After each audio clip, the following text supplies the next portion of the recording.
Bob blwyddyn mae 'na tua 8,000 o babis yn cael eu geni yng Ngogledd Cymru ac allan o'r rheini bydd 10% yn cyrraedd yn gynnar. Ac i'r babis hynny, mae 'na arbenigedd ar draws ysbytai mawr Gogledd Cymru i edrych ar eu holau.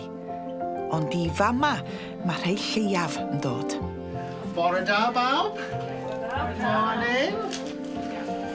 Pam iawn? Gwych, great, everyone's fine, fabulous. Ac yn un o'r tîm sy'n edrych ar eu holau, Dr Jonathan, brodor o Stockport, sydd wedi dysgu Cymraeg.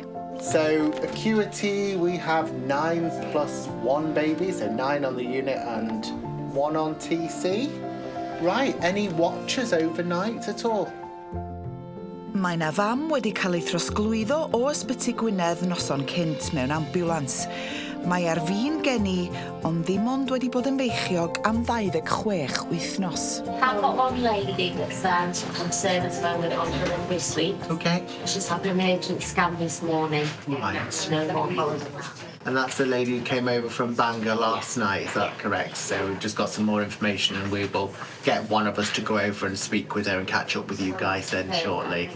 Does na'n panic, mae'r tîm wedi hen arfer.